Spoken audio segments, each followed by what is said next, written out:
and sure. then add those details My friend got throughout one the and he design already process. was fixing the drift on it, or like, you know, One of the other things that's really giving important it from my to the perspective service as a center to designer, fix the drift on it, and it's also like and this maybe sounds obvious. a bit It's an over a Xbox year, maybe controller. less than It a should year look even. like an Xbox controller. So Xbox is so also many of the kind of adaptive pushing some trash products now. that gamers have to use. Everything is trash, they dude. might look like Everyone wants you hospital equipment or to something you have replace to things use every rather than year or something you so. want to use. Like Xbox makes cool products. We want our gamers to like want to use the products, and so using the same form language, the same color, material, and finish really helps it feel like a part of the Xbox That family, 360 and that was goes a a long thing. way in That removing one was a some of the thing, stigma dude. that's associated with using adaptive products, and that's a really important thing that I think design and Xbox brings to the table here. Yeah, it looks very well next to the adaptive controller, traditional Xbox controller. So good job. Good job. One question. So I heard the rumor that the idea of the 3D printable topper files came from an internal hackathon event. Is that true? That is true. Very similar the to 3D the printable Xbox adaptive stuff. controller years ago. The adaptive thumbstick toppers Might just get a were born 361, or you can get from those a still. hackathon project. So hackathon If is you can is find week that, I think that's where still Microsoft probably is like employees the get to take a best, break from their day job move. and work on a passion Best project. controller for like and this particular longevity, team I was would say. That inspired shit will by last you. Really, the high cost of adaptive. Maybe there are some third-party accessories, ones that and are doing decent, custom but I setups remember like like my that. So friend trying some back in the knowing day, that and a lot 3D of them were printers just are dog a lot shit. more available for at home or as a service. They combine these two ideas to create a great range of products that $19 on Amazon. offer gamers Actual a lot more 360, new options to one. customize Holy, their setup that's just good. to exactly what they need. And so much 20, goes that's into good. the creation of these accessibility offerings, and especially what did the development for the 3D printable files for the adaptive thumbstick toppers look like? Who did you work with? Yeah, very similar to the adaptive joystick and all of our other accessibility offerings. We, again, partner directly with the disability community, specifically a lot of hospitals and gaming accessibility charities that were doing a lot of 3D printing work. Yeah, it's not the new one used. The new one's probably kind of even more expensive now because you kind of hard to get them, and like collectors are probably now out for them too. Or that you find work best for your players, and that's actually what informed The AliExpress and final everything 6 is like you shapes need to like that, really we look have in the available reviews. today. So very direct, working with them. Even and though, getting to be that honest, if feedback. shit breaks Something that every we year, also then I'd learned, rather though, like by have like working with them AliExpress is one for that, like you know, $20 not break everyone every needs year, a than, you full-on know, adaptive official for setup. 50 something one Sometimes break every just year. minor modifications to how you interact with your thumbstick can be the difference that allows someone to play longer, more comfortably. It can also be the difference whether you can play all together. But yeah, So I hope it will be based on fixable. that, we did Worst want to case, I'll create just need the something that membrane to was get. available, discoverable, and easily customizable for customers. But because yeah, that kind of through needs to working wait. with So our right now I'm kind of like, well, I wouldn't say controllerless, controllerless, but yeah, if something requires the D-pad actively usage, that is pain. Access to easily connect with these hospitals or these more tech-savvy maker communities or charities that are customizing these designs and printing them. And also, not everyone at home knows how to 3D model and customize their own shapes at home. So with the Xbox Design Lab platform, it's as simple as picking your shape, using sliders to adjust Yeah, the height battery's and the gone width now. of those I shapes, see. and you're given How old is a it free actually? 3D That also printable doesn't file sound that like you're you can using then it for a take long time. to a printer if you have access to. You To can be use honest, a 3D mine, I printing think, service, and I it's as think simple with as customizing from there with no 3D nowadays modeling like one knowledge stream, required. I love 7 that. hours, But what I maybe a love bit more more, is that and it's you also not already only dying, I support think, the too. community with creating 3 years. Well, I mean, you play you actively also though, at least, so. support partners, third-party developers. That's also in bullshit bringing because their designs remember to the life. So old can you 360 share wireless? a little bit more Fucking who you're batteries. partnering with? Easy, Yes. just get the And I will say, rechargeable I am batteries personally and charge so the grateful and batteries, excited and that when we the do charging have so batteries many kind of start to die, just Design get for new Xbox charging batteries. partners who are Done. That just really controller is committed like, to making gaming it can for run everyone. forever Some of the almost. specific partners that we've been working with recently on the accessibility front are BioWave. So back in May, they announced their Proteus controller, which is a modular controller that allows you to really The build your rechargeable own batteries are amazing. I unique had them setup at that home works all best the for you. time. And For very pretty much exciting everything, today, yeah. that controller is now available. In addition to BioWave, 8-Bit Do is both announcing and available The batteries in today Xbox their One controller Light SC exploded? wireless Oh, alright. controller. So all in all, you know, when it comes to accessibility, is a bit a unfortunate. rising tide floats all boats, and we're just excited The that Xbox our One also was players using have rechargeable more and more batteries still? options within the like you could Xbox replace them. ecosystem to They probably really use some choose what works proprietary best for things them. because in 360 you literally could just like get the regular like Great news that you batteries have from the today. store and just put them in is and there play. any place where we can look up all of the accessibility offerings? Hey, Elvis, hello. Yes, to find out more about any of this accessible hardware that we've just talked about today, you can see the Xbox Wire blog post. Or if you happen to be here at Gamescom like us, you can visit us in the Here to Help area in the Xbox consumer booth. You can get hands-on with any of the products. Kitty batteries, do some, alright, I see. live demos. And if you're here on Friday, you can see Caitlin in a discussion panel in the community area as well. Thank you so much to both of you for coming, and also Normal I wanna say rechargeable thank you so DP much for booths, I making see. our booth Huh. accessible so everybody feels welcome. Thank you. Thanks, Maxie. Yeah. Coming up, we'll get a look at the first expansion from There it is, Starfield. Find out what told happens the when told. nuclear disaster and the quaint British countryside converge in Atomfall. And Age of Mythology fans, stay tuned. We'll take a look at what you can expect from the latest in the series. But first, it's time to explore ARY-26 once again in Revenge of the Savage Planet. Sounds fun too there. With nowhere to poop. The juiciest burgers in the galaxy. Burger Squirt. Wacky Extreme Learning Smartbot from Hot Whiz. I smush it down my throat. Our new Ding Dong. Greetings, brave explorer.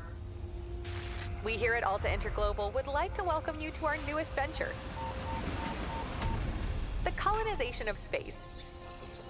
The Goosey remaster shows a whole lot of nothing.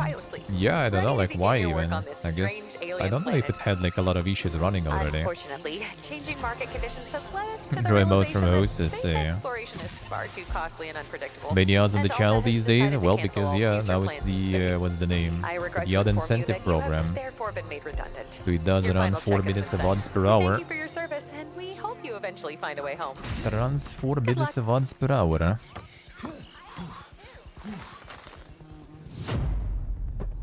To remove the pre-rolls. To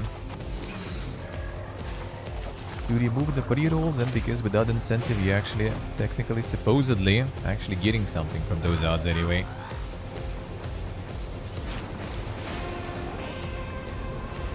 Compared with no having the incentive program.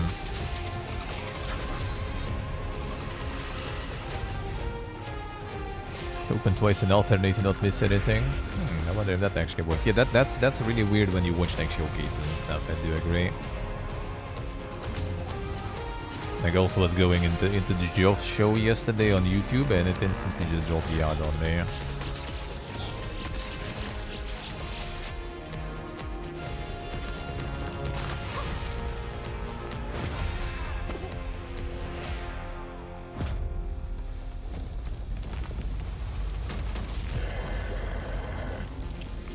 Actually, the full screen ads are just these banners. Yeah, a lot of people getting just the banners things there.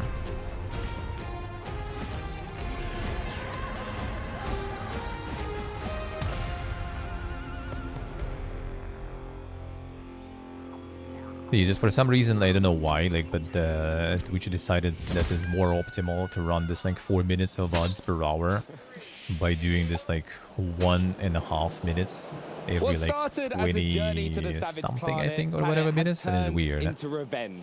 Like Here why? is more on Just what do fans like can expect from Revenge well, of the 4 minutes at Savage one Planet. time Please would be welcome beautiful, producer Nomi, but the creator, at least and like 2 creative minutes 2 director times. Alex Like why are you Hutchinson. doing it that Thanks so often? I much don't for know, but joining they us. automatically So very adjust happy it. to be here. Thanks for Like having odd us. incentive How's your program, you Gamescom just like going so far? Very good. Very good. sign Busy. into this Yeah. thing, Always is. and There's they so take many full games to control play, so like everything to over see. the But Alex, it's been a scheduling and journey stuff. It's getting like fully here. automated. And not only to the sequel to fans, but also to evolve the game as a whole. Just Can so you it runs unpack 4 that minutes for per us? hour. Well, Yeah, you I think can it's been pick, a but pretty 4 minutes crazy is actually half the a lowest decade one. for not only us, but for the And entire I hope games it will be industry. 3, So but we for originally me at began least, as a and I studio think in called general was the Typhoon lowest one. Studios. We made Journey to the Savage Planet. We were acquired by a large Sold multinational. 3. The pandemic happened. We updated the game, and on the day we shipped, that same multinational made us all redundant. So we found ourselves sitting around trying to figure out what to do. But luckily, we decided to reform. So we're a new studio, Raccoon Logic. And we've made this new game, Revenge of the Savage Planet. Yeah, and they Nomi, also can you suffered kind of with talk some about the world that we live in economical stuff there. with Revenge yes. of the Savage Planet? Have we got the gameplay that we can push up? Alright, so let's see, there's some issues, I guess. We're before that. I think Alex is going to talk Yeah, so about before that. Yeah. So obviously some of the big changes are that we've switched to third person in this one. It's still way. you know, a game about exploring the world, interrogating everything that you see. It's filled with wonderful, wacky, weird creatures. It's 4 planets now instead of 1 planet, so there's lots more to do and lots more to see. Yes, so we basically can survey, scan everything, and collect and catalog. Here, as you explore the world, you're going to discover rewards, things to collect as well. The rewards are blocked by encounters with alien creatures. Yeah, the FPS well actually you can feel. You can touch it basically. It's palpable. So lots of fun here. Yeah, it looks so cute. Like even the trailer, but in the trailer. Idea for Twitch actually. If you in special events category or something during some event, just make like the odds, you know, like not happening, or make them like, you know, like unintrusive, so you at least can like hear and see like small screen. There's obviously a ton of creativity. That would be kind of nice. To produce an incredible world, but players, that would be kind of nice. Players' take on its obstacles can be equally as creative. So in the world, like how are players going to approach the obstacles that they face? Yeah, so we've taken a really systemic approach to open world design. So it's still a Metroidvania. You're still being blocked by different obstacles. You need to go back to your habitat and upgrade your tools to get through them. But what we wanted to do was have a Metroidvania where there's a single lock, but multiple keys. So you see different types of objects. Say if it's a cracked wall that you need to blow up, you could do it with a grenade. You could find a creature that explodes. Anything that generates an explosion will get you through. And so hopefully, as you see in this video, there's a little bit more systemic chaos than most games of its type. So there's lots of creative ways to kind of like solve the problem. Exactly. So you can have a bit of fun with it, and every time you play it as well, you're going to get those different experiences. Exactly. Another way players can make their game their own is through customization. You know what I mean? Can you talk us through customization? Yes, absolutely. So we've added tons of new outfits in the game. You can mix and match between the different outfits. So whether it's the helmet, the boots, or the gloves, all the outfits are inspired by sci-fi themes, famous like Star Trek. Here we can see some of the suits here, as well as like Power Rangers. So if you put on the red shirt, you get killed immediately in the game, but you reprint. What have you got wrong with the red shirt? It's just a trope. It's just a trope. You also have a habitat where you will find all the main modules, like you see here, the PC that you will use throughout the game. But there's also another section that you can fully customize with lots of things. So as you explore the world, you will find Alta crate containing Alta bucks that you can spend in the Alta store on furniture, accessories, and basically a lot of useless junk to really make the space your own. So I hope players have a lot of fun with that. It's like my own flat all over there again. You go. Just lots of stuff from Gamescom will kind of like come with me. By the end of it, I'll have plushies for days. But co-op is such a big part of the game as well. Can you kind of talk us through that, Alex? Yeah, so a lot of the team members have worked on different 2-player co-op games, whether it was Army of Two or Far Cry 4. We've had a lot of success with it. We think it's an intimate way to play with your best friend, your partner, your kid. And this time we've made sure you can do it in any way you can imagine. So there's not only network co-op, but there's split screen co-op you can play on the couch, and even cross-play, so you can play on any system with any other system. I love playing split screen games as well. Like, I grew up playing with my brother. Like every single game that we get our hands on to do split screen, that was always the way I went and played. Perfect.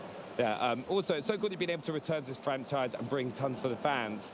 This game looks so fun, it feels like fun, and went to create it. Alex, can you tell us what you think the magic is for this game and what makes fans love it so much? I think it's humor. You know, you see a lot of games that are very gray, very brown, very serious, and we wanted to get back to a world that was fun, that was upbeat, that was optimistic. We like the idea of exploring space because it's fun, and you're going to find something exciting. You're not going to find Matt Damon on the moon, you know, eating poop mushrooms. And after that, you're going to see that gray space. People see that the humor in this is in the gameplay as well as the script, you know. That the joke we always tell is that, you know, I can write a one-liner that's funny once, but slapping your best friend to their death off a cliff is funny forever.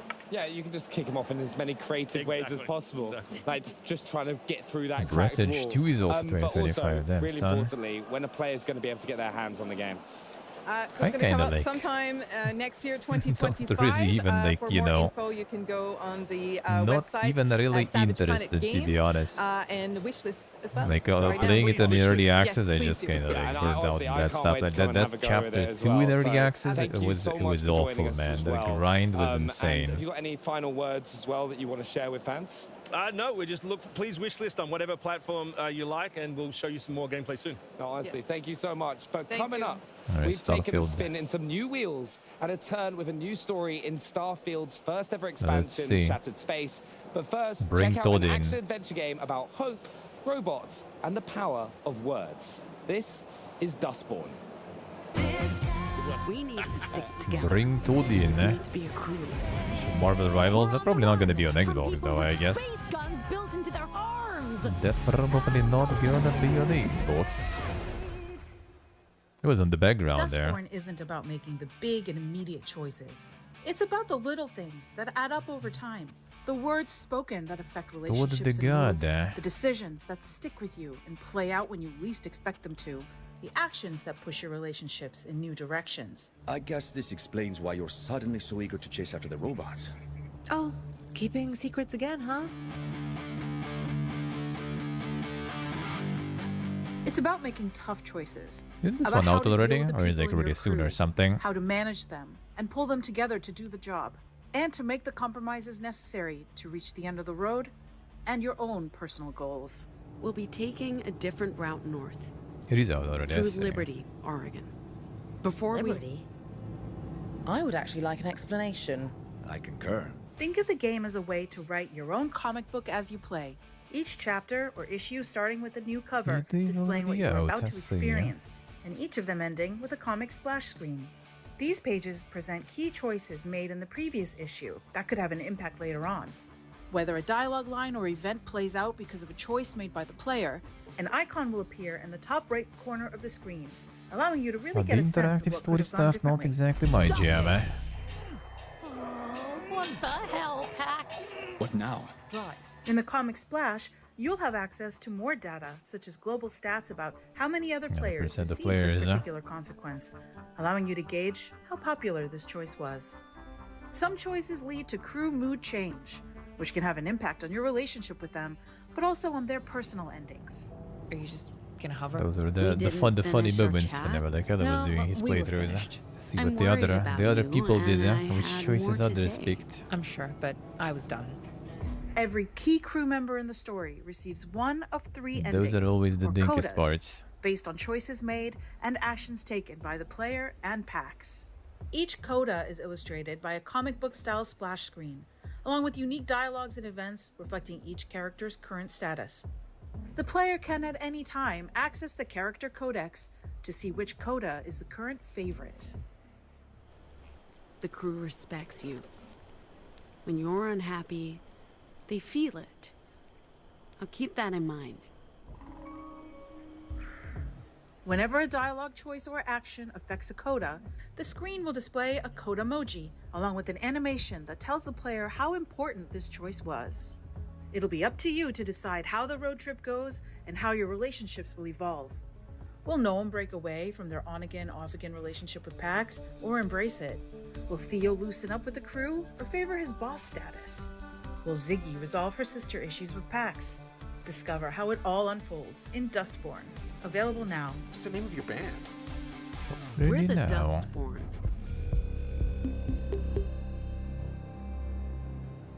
Captured on PC. There is a dream that haunts me. A most dreadful nightmare, truly. It tears at me. The fortress of stone and valor, which I struggled to build, is now slowly crumbling into ruin. Is it the Tainted Grail one thingy? Or something else? The land, caught in a perpetual autumn, yields to decay. A futile sacrifice remains ensnared deep within the horns of the South. Is this the one? A shield, now weakened and cracked by time, fails to protect my people. A profound betrayal has befallen those most loyal. It's like Tainted Grail, yeah, kinda. Could be a release date? I am left I'll be down. Powerless. The early access was good, but yeah, it was very early access still. My people. My legacy. Everything is collapsing. They hailed me as the once and future. I will wait for the release for Only sure. now do I understand. I did play in early access a little when they gave me the key, but yeah, Titan Grail. Quarter 2 2025, alright. It's coming to Xbox Series, so it might be not even like the full release, but I assume it probably will be, I guess. So still some time away. Massive open world space adventures, and it's just got its first ever expansion coming up. Here with more on Starfield Shattered Space, please welcome lead creative producer Tim Lamb. Hi Tim, how are you? I'm doing fantastic. Didn't get told that. Awesome, it's lovely. At least to get the speak to you meal or today. something on So board, you know. let's chat opening night live. We had a really fun look at a very vibey trailer about some vehicles. Could you tell us a bit more about that? I can. So we released the Rev 8. Super excited. The team is so happy to Not have even told. this new element that adds to planet exploration in the game. So, you know, we have these But does it add something to planet exploration, with, you know? dense terrain, lots of very interesting obstacles, and like now those worlds are our playground to drive Very around interesting on. obstacles, We have a lot man. in I love navigating me that, some we obstacles. have vertical boost, forward boost. We have a weapon on there. It's like a lot of different minute to So minute. exciting to encounter just some like obstacles. fantastic gameplay opportunities for players. Yeah, super exciting. And Vasco looked like he was having a good time Yeah, as well in the yes, back there. yes, Love that, love that. Now, let's talk a wee bit about the story in Shattered Space. It's very dark and mysterious. Shattered Space Could might be you more tell me interesting. and everyone watching a little bit more Maybe. about the story? Yeah, so I think there's a hopeful optimism in the giant sprawling adventure of Starfield. You go to a lot of different locations, you meet a lot of different types of people, the cast of characters there, and Shattered Space, that tone, that mood, we were able to sort of distill it down and focus it into a location in the game around Dazra City. So like we get to meet that new house room, the people there. That didn't There's a look moment really of strife hopeful, that they though, to be had. honest. We get to experience that with them now. Yeah, they sounded a bit intriguing, shall we say, in the footage that we saw last night. So can you tell us a wee bit more about the House of Varun and Last kind night of they who didn't will show be a shit coming about across? it, to be honest. So I don't want to, no spoilers. Sure. You encounter a derelict star station, and this starts you on your adventure to meeting the Varun. You end up in their home world, Varun Kai, in the city of Dazra. There's been a catastrophic event. You deal with the minor houses of the faction of House Varun to sort of uncover the mystery of what happened, and then, you know, resolve it as you do as a player. Nice. There's lots of choices in there for you. Okay, very interested to find out what that story kind of leads us on to as well. Very good. Along with that story that we've been chatting about, there are some new game features as well as a huge new planet that we can explore. Could you tell us a bit more about those too? So we have the city of Dazra. We focused all of our effort. Did you add like 500 more around planets? the city. So I think the beauty of it is that there's exploration, that you can find nooks and crannies in the game or little secret discoveries or locations you feel like I know I'm coming back here. So there's like an excitement there. Yeah. Yeah, so I'm so excited about it. Yeah. Oh, I'm so excited as well. I mean, even in the trailer, we saw kind of a very summery, beachy vibe cruising around on our Rev 8 too. Have you taken it for a spin? I have, no, I do. And I think Shattered Space is like a fantastic playground for it. Now, you can take the Rev 8 to any planet. Yeah. You can take it into Varun Kai, Varun's homeworld, and drive it there as well. But like we support, I think that's one of the great things about our games is we always support any type of play style. So it's like you can play with it, you can play without it, you can take it to Vrunka, you cannot take it there. Sounds amazing. Yeah. Okay, well, I'll definitely be taking it for a drive it spin there as too. well. Maybe when that planet will be at Shattered least Space kind of having releases something too. Was there interesting anything for else it. that you wanted to chat to us about for Starfield Shattered Space Feel coming the out? excitement, yeah. Anything we can look forward to? You can. I think you can look forward to an interesting story, a handcrafted world, new weapons, Handcrafted new world gear, actually new kind of items sounds good compared that to everything sort else. of alter the way you might think about Starfield. Amazing. Well, Tim, I cannot wait to play it as well. And transporting everyone between watching planets, at good home as well, question. be sure to check out Starfield And before Shattered we'll need Space, to attach launching something to our ship September now to make 30th it with even more Xbox fun. Game Pass. Thanks again for chatting with us. Now, next up, we're exploring, Launching for scavenging, Xbox and Game Pass. hopefully surviving the harsh DLC world too? of Atomfall. But first, Really? let's build a dungeon. Is it really? Okay, this one we saw.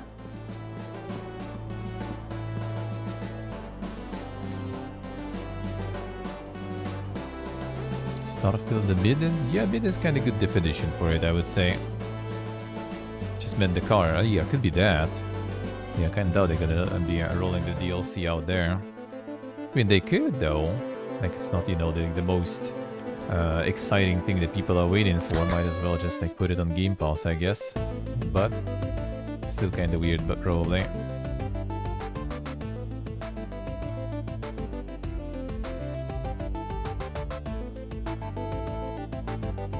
And this one was sold before them. Oh, it looks kind of nice. Doing this game, basically kind of designed an MMO. And then I guess you kind of watch it unfold, you know. And then you get your game on the virtual Steam and earn money and try to survive, you know.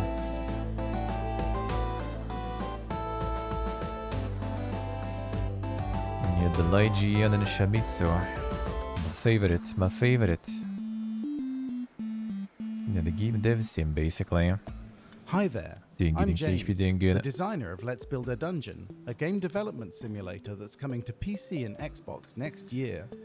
We previously bought our game Let's Build a Zoo to Xbox Game Pass, so it's exciting to be back here sharing news of our next game. Today, we want to share a closer look at our multi-layered management sim, and also reveal some brand new features that we've never talked about before.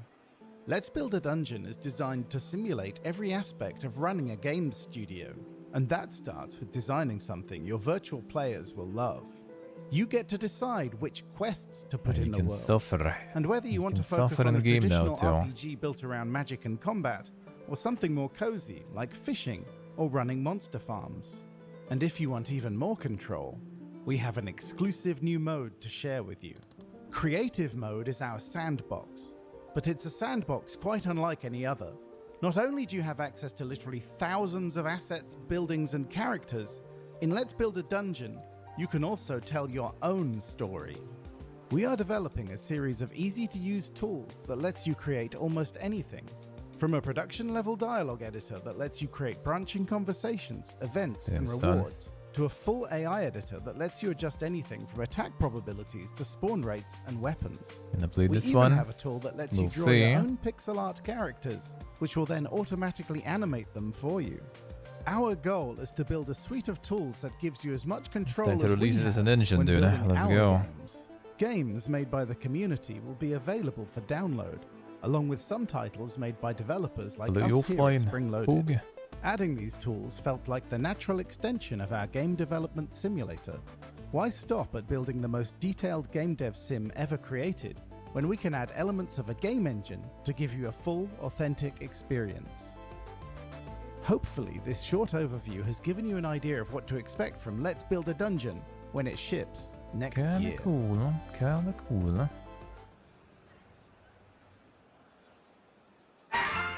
Windscale, the pride of Britain. Nestled in the picturesque Lake District, the state-of-the-art atom plant has transformed this rugged landscape into the envy of its northern neighbors. Scientific progress waits for no one. Windscale. Everything changed when that bloody atom plant went up in flames. Citizens of Wyndham, The Fallout London remaster already. bandit activity outside the village walls. Temporary quarantine, they said? It's been bloody years. They're hiding something from us. Something terrible. I'm looking forward to this one. I mean, could be good. My name's Molly. You got out to trade? I got bits and bobs for sale.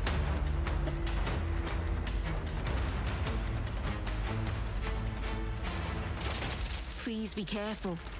It's more dangerous than you can possibly imagine.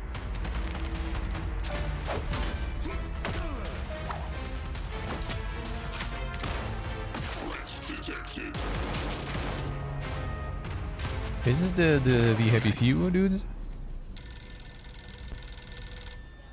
I just kind of realized that.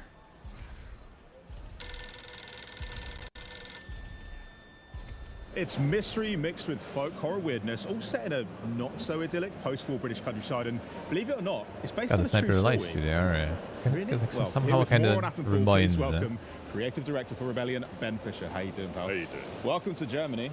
Thank you. First time here, or? I've been here for Gamescom before. Yeah. But not with a game quite like this, right?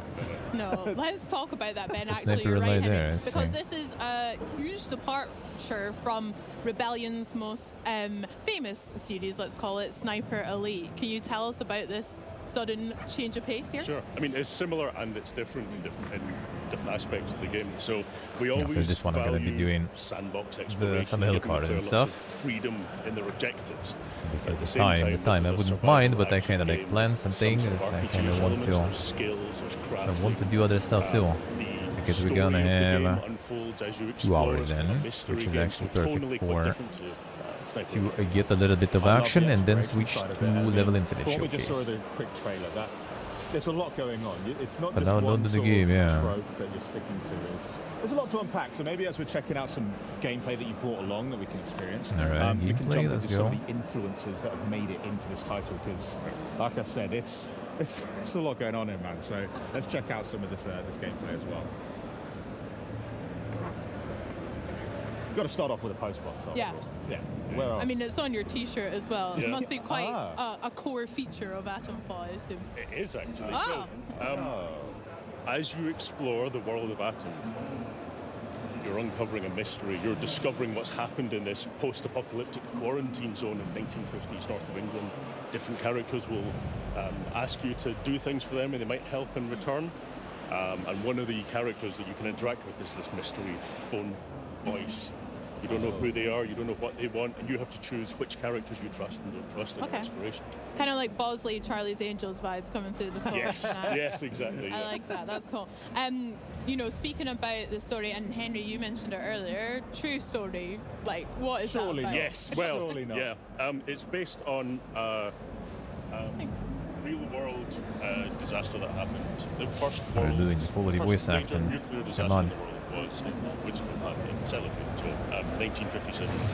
We wanted to use that as a jumping-off point for a story. So Jason Kingsley, one of the owners and founders of Rebellion, observed that there are lots of games that are kind of like post-atom storytelling, like post-atomic disaster storytelling, but none set around this first disaster that's happened in the world. So we took that as a starting point and then thought, what's a Rebellion kind of interpretation of that kind of event? So, like I say, we value that kind of sandbox exploration and player freedom, and then combine that with the sort of unique Britishness, and that led to the environment that we've got in the game. So it's kind of an alternate history story, and it's a mystery that you uncover what's happened.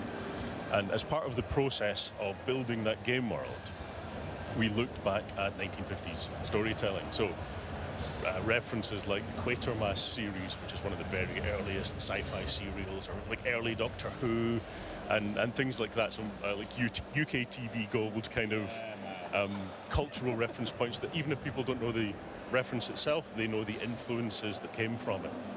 And at the time, there wasn't a clear distinction between like folk horror and sci-fi. Not that many those kind of stories. people So who it's were a watching blend, the it's a natural TV in blend the 1950 storytelling style playing this game though. And of course, you have to chuck some cricket bats in there for good measure. I mean, the combat's pretty crunchy, right? I mean, this is, like you say, a bit of a departure from Sniper Elite, which is typically long range, but in here we're getting right up. Even the fact that it's first-person camera as well. Like, these are conscious decisions you've made. So why did it feel right for Atomfall to treat it that way? So in the case of Sniper Elite, you are London an indeed, elite yeah. trained sniper. Getting the cricket Carl bats and Fairbairn's stuff a big too. human sniper rifle, right? He knows exactly how to fire a shot miles to take out that one guy. Yeah. This is a different character in a different situation. We wanted it to be a mystery, so there are no signifiers of age, race, or gender for the player character. They're wearing gloves, so you don't know who they are. Their backstory is part of the mystery that you may or may not uncover as you explore. We wanted you to feel more like it's not paint. so much a war zone as a pub brawl. Wonder. You're desperately attempting to survive. There's not much ammo around. The guns are all rusty because everyone's been trapped in this quarantine zone for 5 years. You're mixing melee and ranged combat. You can throw your melee weapons. You can kick people to make them stagger back. We wanted you to be constantly, desperately mixing options and scavenging desperately for resources. So there's a real kind of tension as you play, which is very, very tonally different. Carl is calm and controlled. And, reads an entire situation before he decides what to do. I think we can definitely get on board with the pub crawl element. My entire playthrough is like it's a scene from Kingsman, basically, and it's gonna feel good. It's gonna feel great. Talking about Kyle and that he's an iconic character. What about the characters in Atomfall? Are player characters and maybe so much of the focus, but are there other people that we're going to meet? Time. Let's go. Yeah. So. I need to have the right answer that doesn't spoil too many things. But as you explore the game world, different characters will ask you to help uncover the mystery of what happened in the Windscale plant and maybe ask you to do something when you get there. And if you do that for them, they might try and find you a way to escape this quarantine zone, or they promise to. So as you explore, you've got to decide who you trust and who you don't trust, whether you think they're telling the truth or trying to manipulate you, whether you believe the same things as they do. So it's all murky shades of grey. There's no good guys and bad guys, and it's all completely yellow open to paint. the player. So you could theoretically kill every character in the game, and there's still a way to finish the game. You could theoretically play through and kill no one, and there's other routes available to you. So we really pushed hard into giving the player lots of options and lots of rewards for observing and choosing what to do. So there's lots of tropish characters, lots of kind of characters that fit this world of being north of England, and also being 1950s, 1960s culturally. Yeah. That guy was in the brain. I mean, as a fellow Scot, Ben, really quick, are there any maybe Scottish people in there that we can look forward to meeting? I'm sorry. No spoilers, yeah. But what we have done is we've taken like 1950s sci-fi, 1950s. I know the feel, man. Old-fashioned folk horror type trope characters and that guy also wasn't that War, good. I guess. Scientist trope characters, and you'll meet those kinds of people as you explore through the game, and then still decide whether you trust them or not. Okay. So we got pub rules, we got crazy characters. They're all living in this open world that we're experiencing. Can you tell us more about that? I mean, how did you construct it? How big is it as well?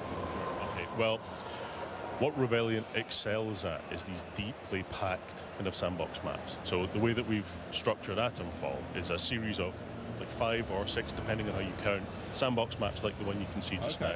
And you can travel freely between them at any time. They're all thematically very, very different. And then there's loads of interiors. Okay, so it's like kind of like not completely huge, large-scale, world. story-driven locations that you might uncover, as well as bunkers that are full of loot that you might find. What we wanted to do is really lean into that densely packed kind of puzzle box.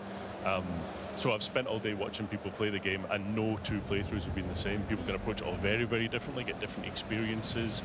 As you explore the game, you'll find leads as well. So we don't have a kind of quest system. We've got leads that you piece together clues that help you understand what's happening. So we built this puzzle box, this sandbox of interconnected options for the player, and then we just let them go for it. They might find a difficult, dangerous place and die, but we signpost very clearly that it's a dangerous place, and then it's kind of up to them what happens. That's right. I love a puzzle. I'm buzzing. Yeah.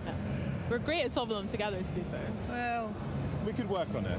You just said that there'll be leads that players can follow. To tell us a bit about how they're equipped to do so, because we just saw like literally pulling out a metal detector and taking part in that great British tradition of finding some old coins or whatever it could be. But what are the other ways we can do that? Yeah, so you might find a lead that someone's hidden in a box under the ground somewhere. They've a bit of storytelling around it to draw the player in and make them try and understand how it fits to the game world. But there's also like a lot of foliage and stuff you can see with the bitrate kind of dipping. Barter with, and they might sell you or trade something with you which has a lead in it. Or if you do some trade with them, they might get friendly to you and give you a lead.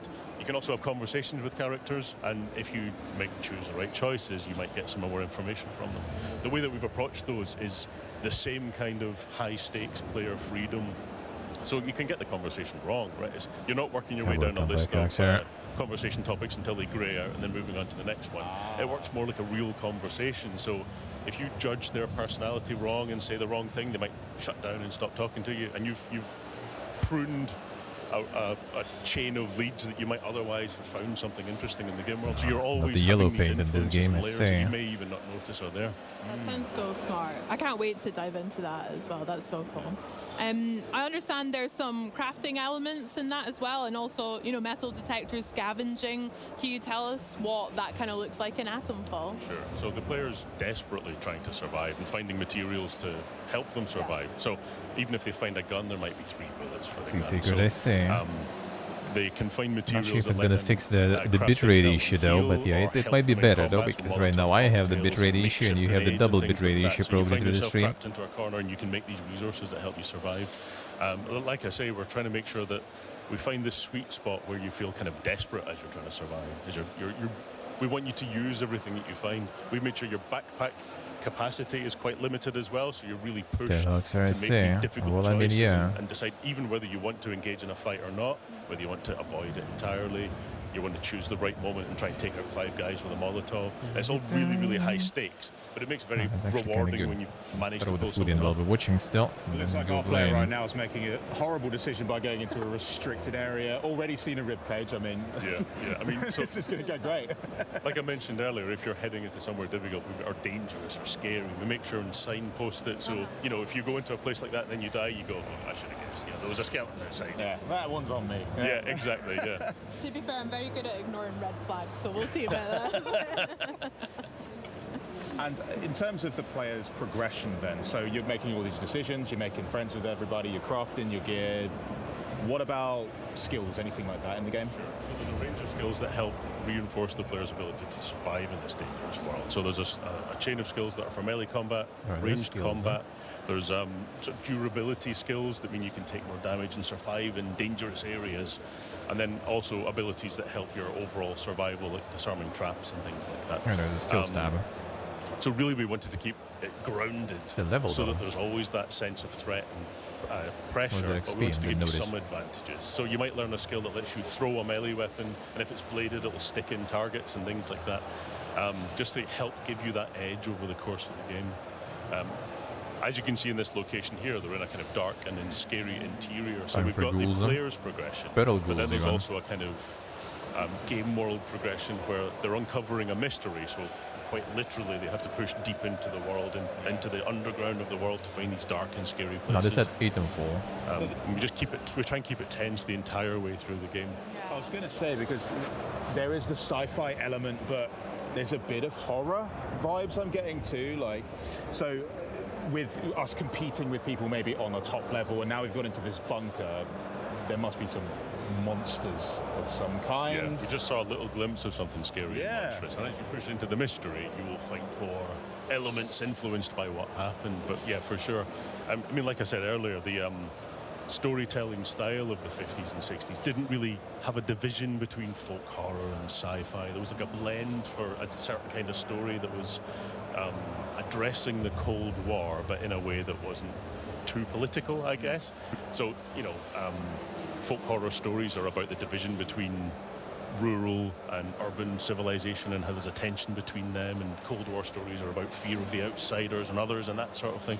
And there's thematic resonances between all of these different storytelling styles, which make it really easy for us to push into these otherworldly horror elements as you push into the mystery. Nice. It's so sick. We've got quite an atmospheric bunker, like you said, as well. Have you got a favourite part of the maps that you can share us with? Again, nothing. I'm really pushing it here, but any favourite place to maybe have a picnic or anything like that? Well, actually, there is a favourite secret place which I can tell you about a little bit. So, as the player is starting the game, they're given one lead. A person tells them that the heart of this mystery is a location called the Interchange. So to begin with, you're trying to find this place, and as you make your way in, it's all unpowered. It's been shut down. It's been quarantined, and you push into it and open it up more and more, and it's like an unfurling flower as you find all of these leads that are the heart of the mystery. And the more you find, the more leads there are to find. So you end up in this kind of like snowball effect. He's just picked up a Cornish pasty. Oh yeah, yeah. Stunning. Yeah. Well, this is pre-Greg's era, I suppose. So we'll take all we can get for now. That's brilliant. Just don't ask what meat's in it. I don't want to know. It's really fun for me to see like the contrast between that dank bunker we just came out of, and then like the overworld is so lush and vibrant. And listen, I've been to the north of England. It's not always this green, so sometimes, yeah, exactly. I mean, I live in London, and it's just grey all the time. So any green I can get is good. But it's the Lake District on a good day. Yeah, exactly. So, will we see many other types of biomes or environments in the game as well? Yeah. So one example would be there's a woodland nearby, but it has more of a kind of spooky folk horror-ish tone. As you get into it, it feels more mysterious and occult. And there's a group of kind of pagans that if you tread wrong, they'll cut your face off with sickles, you know. Or you can find a friendly character who's sort of part of that group and talk your way into their compound. So we've got all these different options to, you know, for whichever faction there are, ways to befriend them or get in a fight with them. Yeah, I like that as well. Very good. Right, I mean, stops goes in the menu, everything's so like crystal clear there. I'm super excited for Atomfall and then to menu check disappears, it they out start and moving. maybe even come across ourselves, because Henry and I and Charlie have actually been scanned into the game, which we're very excited to maybe come across ourselves. Oh, there we are. Yeah. There's Henry getting his wee. Yeah, I have to say it's maybe not the most flattering, methods of doing it, but what are you actually doing to me there? Because I just signed something and agreed to show up dressed as a big baby, and apparently that's for something. But yeah, no, this is obviously a massive scam. I thought so. Yeah, thanks. What is it that you guys have to do to get someone scanned into your games? Because the realism is quite impressive. Sure. So we go through a highly detailed scanning process of every angle of your face and different configurations. So we get wrinkle maps and things like that. What do you mean? I'm perfect. Of course, yeah. So we didn't bother with the wrinkle maps. Oh, great. So they're all assembled by character artists and rigged so they can animate. And then we, in the case of Atomfall, we then put that in a sort of character builder system. That means we can put costumes on the characters. We might grub your face up a bit because, they've been surviving for 5 years without washing machines and soap.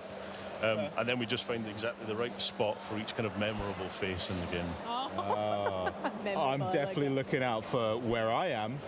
If I'm on an enemy, that's okay. I've always wondered what I'd look random like if I had dead a body quick with to the loot. face. So this is great. And you're going to be getting scanned in pretty soon. Yeah. I can't wait. As long as you put some fake eyelashes on me as well, then make that. I'll make a note. Yeah. Are you in the game as well? Have you been scanned? No, I haven't been scanned yet. Okay. No. You have to shave a beard off if you want to get. You had to do that. That was fun. Yeah. It was just the beard that we had to shave. Right. Yeah, the rest was optional. Oh. Whoops. Honestly, I cannot wait to play this game. It looks bonkers. It looks British as heck. And honestly, we're going to play it so much. They can capture with the beard. I mean, it can make sense because you can customize the face in when there's no facial hair scan. But can you actually? Taking a little look at some other games, but your game's coming out in 2025 on Xbox Game Pass, which is great. But next up, we're going to be throwing it back with some Age of Mythology retold. But before we do that, we do want to check out some new gameplay. It's Dragon Ball. Oh yeah, Sparking Zero. It's back. Check this out. There's no time though. It's quite packed. Then I mean, we saw the remaster of Age of Mythology. Get some some gaming go into. I didn't expect this will be like pumping like that hard and that long. Product manager of Dragon Already Ball over Sparking 2 hours. Zero. They just like Thank you literally for getting joining like us today in this exciting the showcase. whole stream they're going, dude. Today we will show you some new and exciting Insane. gameplay Alright, let's get footage featuring into characters some that we have gaming. revealed during the opening night live. Already less than 2 hours. It's Let me gonna give be you a reminder on the two a level infinite single-player game showcase. modes that Dragon Ball Sparking Zero I don't know has how to big offer. that one will be. At least 30 minutes for Episode battles sure. and custom battles. Maybe 1 hour. I think actually maybe Dune will be there